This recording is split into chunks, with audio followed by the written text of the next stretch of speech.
मंगलवार को मोहन कैबिनेट की बैठक में कई अहम प्रस्तावों पर मुहर लगी। सरदार सरोवर परियोजना के विस्थापितों को मोहन सरकार ने बड़ी राहत दी है। वहीं धनवाही और बरही सिंचाई परियोजना को भी मंजूर किया गया।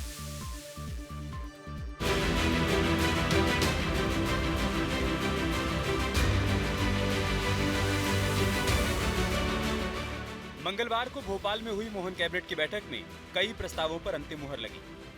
सीएम मोहन यादव की अध्यक्षता में हुई इस बैठक में कैबिनेट ने कई फैसले लिए। सरदार सरोवर परियोजना के विस्थापित 25,602 आदिवासी परिवारों को बड़ी राहत मिली है। आदिवासियों के प्लॉट की रजिस्ट्री एमपी सरकार कराएगी। इसके लिए इन परिवारों को कोई शुल्क नहीं देना पड़ेगा। इस पर सरकार 600 करोड़ रुपए का खर्च करेगी। इसमें 8 विधानसभा क्षेत्रों और 4 जिलों के विस्थापित लोग शामिल हैं। विस्थापन के समय इन परिवारों को आवासीय भूखंड के पट्टे दिए गए थे, पर रजिस्ट्री नहीं कराई गई थी। रजिस्ट्री को लेकर लगातार मांग उठ रही थी, जिसे मोहन कैबिनेट ने मंजूर कर लिया है। इस कैबिनेट में महत्वपूर्ण एक निर्णय हुआ, जो 25-30 सालों से सरदार सरोवर परियोजना के जो विस्थापित थे, उन सारे आदिवासी बंधुओं को, करीब 25,602 परिवारों को उनके जो आवास के पट्टे दिए गए थे, उन पट्टों की रजिस्ट्रियां नहीं हुई थी। उनकी रजिस्ट्रियां मुफ्त में करने का, उसकी कोई राशि नहीं लगेगी। राज्य सरकार उसका भुगतान करेगी। करीब उससे 600 करोड़ रुपए का भार भी आएगा।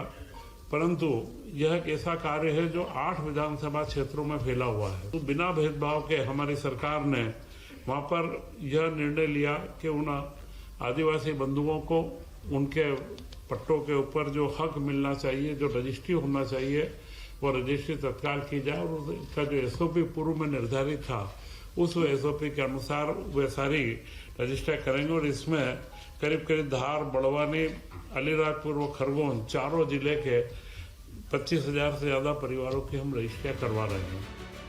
मंगलवार को मोहन कैबिनेट की बैठक में और भी कई फैसले लिए गए। धनवाही और बरही सिंचाई परियोजनाओं को भी मंजूरी मिली है। मोहन सरकार ने राज्य समाज कल्याण बोर्ड के कर्मचारियों को महिला एवं बाल विकास विभाग में विलय की मंजूरी दी। 2026-27 से 2030-31 तक के लिए कई विभागों की विभिन्न योजनाओं की निरंतरता का निर्णय लिया गया। 2 सिंचाई परियोजनाओं को भी स्वीकृति दी गई है। ये सिंचाई परियोजना बाणसागर बांध के ऊपर स्थापित है। बाणसागर बांध से इनको पानी मिलेगा, क्योंकि बाणसागर बांध में जब से बना है, मध्य प्रदेश सरकार का जो हिस्सा है उसमें से हम 60 से 65% ही उपयोग कर पा रहे हैं। बाकी हिस्सा हमारा करीब 250 MCU का हिस्सा हमारा बाकी है।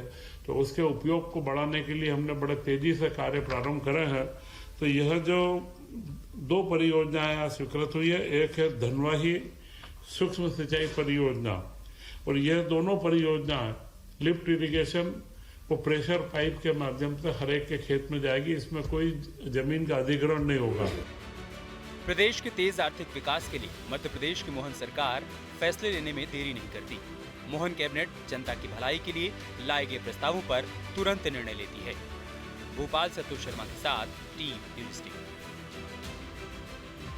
आपके मोबाइल पर तुरंत आएगी ब्रेकिंग न्यूज। स्क्रीन पर सबसे पहले दिखेगी बड़ी खबर। देश दुनिया की हर खबर एक जगह।